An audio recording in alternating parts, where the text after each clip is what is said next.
Morning, আশা করি সবাই ভালো আছো, সুস্থ আছো। আমি প্রিয়াঙ্কা চলে এসেছি আবার একটি নতুন দিনের ব্লগ নিয়ে। তো আমরা রয়েছি আজ তামিলনাড়ুতে, রামেশ্বরমে। আর এখন বাস থেকে নেমে আমরা উঠে পড়েছি একটা টোটোতে করে আমরা চলেছি এখন আমাদের নেক্সট ডেস্টিনেশন, আমাদের রিসর্টে।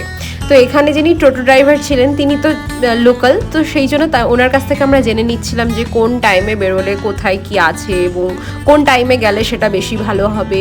তো এইসব ছোট ছোট ইনফরমেশনগুলো আমরা নিয়ে নিচ্ছিলাম। তো ওনাকে আমরা বলছিলাম যে যদি এখানে আমরা যখন মন্দিরে যাব উনি যদি আমাদেরকে আবার নিয়ে আসতে পারেন। তো উনি বললেন যে জেনারেলি এখানে যা মানে রিসর্টের সামনে, আমরা যে রিসর্টটাতে আছি সেই রিসর্টের সামনেই পাওয়া যাবে লোক, তো সেই জন্য ওনার যাওয়ার কোনো দরকার নেই। তো ড্রাইভার আঙ্কেল ওটাই আমাদের বলে দিচ্ছিলেন কোন দিক দিয়ে কী আছে।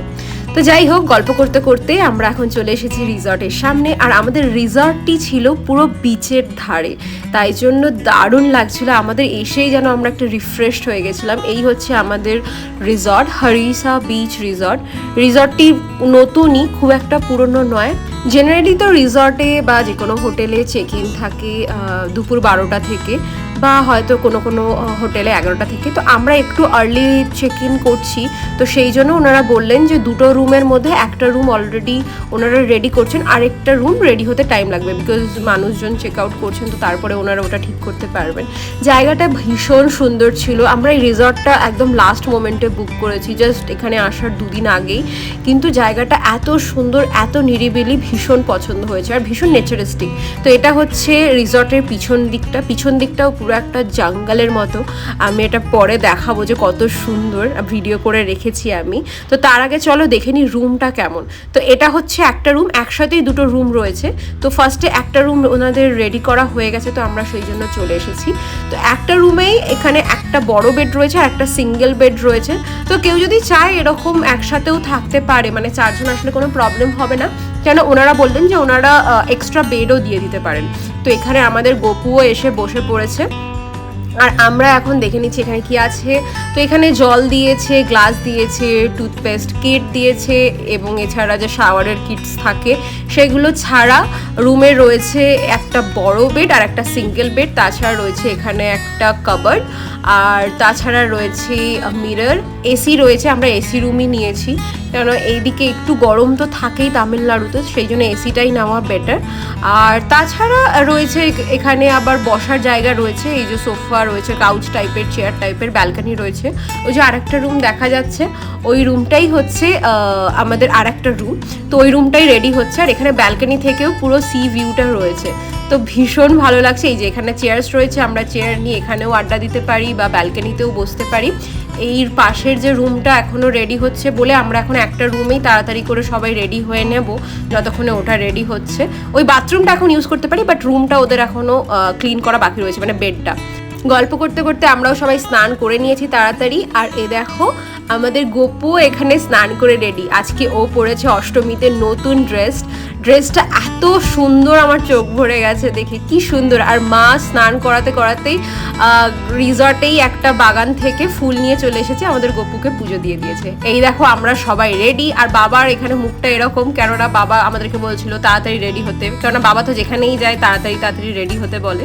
তো আমিও এখানে পরে নিয়েছি আজকে অষ্টমী বলে কথা, শাড়ি। সবাই আমরা না খেয়েই রয়েছি, বিকজ অষ্টমীর দিনই যখন মন্দিরে যাচ্ছি, তো একদম পুজো দিয়ে তারপরেই খাবো। এই যে অষ্টমীর সাজ আমাদের সবাই শাড়ি পাঞ্জাবি পরে নিয়েছি। এই শাড়িটা এবারে আমাকে স্বাগতম কিনে দিয়েছিল পুজোর জন্যই। তো আমি নিয়েছি একটা, এটা সবুজ রঙের শাড়ি, ও পরেছে একটা সবুজ রঙের পাঞ্জাবি। মা এখানে বাবা মায়ের জন্য এই সাদা লাল পাড়ের শাড়িটা নিয়ে এসছে, যেটা আমার দারুণ লেগেছে। আমার জন্য বাবা একটা এনেছে, ওটা পিঙ্ক রঙের। তো ওটা আমি আজকে পরিনি, আজকে মা এটা পরেছে, আর বাবাও পরে নিয়েছে পাঞ্জাবি। তো সবাই মিলে এখন আমরা চলে এসেছি। টোটোটা আমাদেরকে একটু আগেই এখানে নামিয়ে দিলেন, বলেন এখান থেকে আমাদের নাকি হেঁটে যেতে হবে, কেননা এর ভেতর দিয়ে আর মানে টোটো ঢুকতে পারবে না।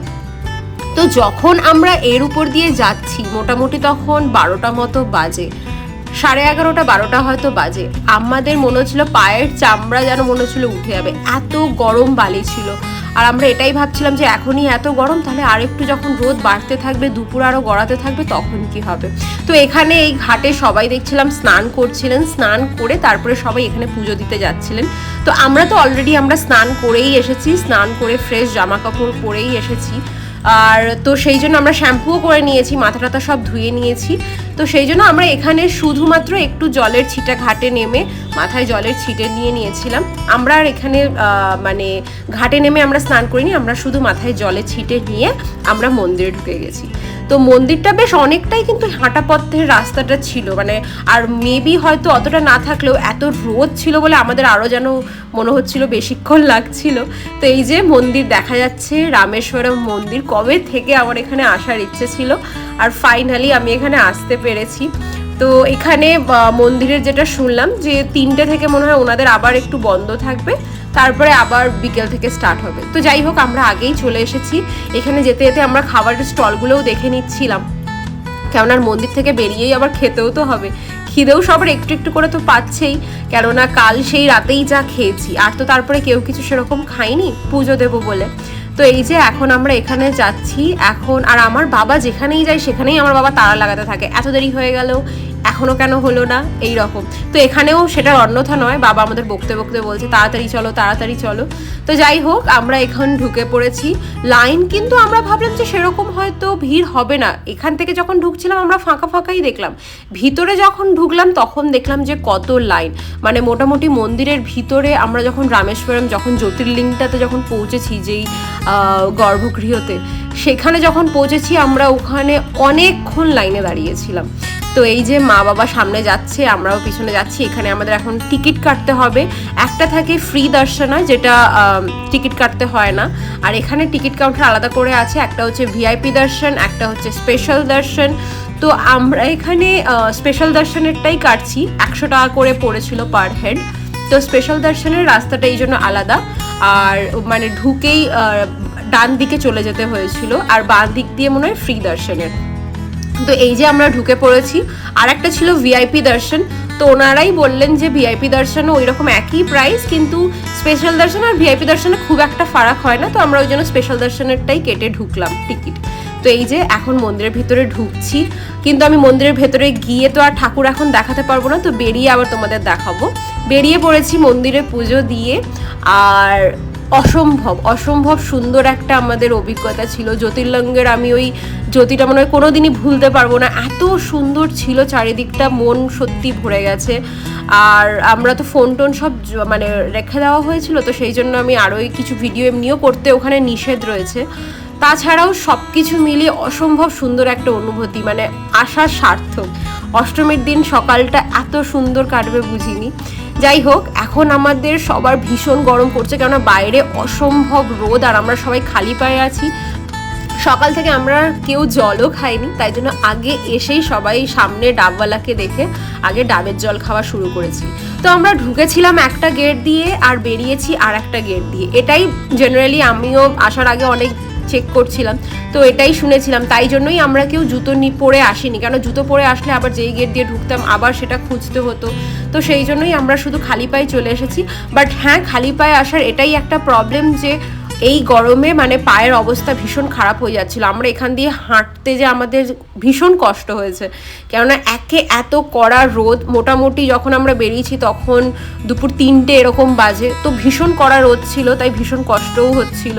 যাই হোক, বাবার দর্শন হয়ে গেছে, যেটার জন্য এসেছিলাম। এত ভালো দর্শন হয়েছে আমাদের, মানে মনে থাকবে আর সারা জীবনের এটা একটা অভিজ্ঞতা। আবার যদি কখনো আসতে পারি আমি আবার আসতে চাই এখানে।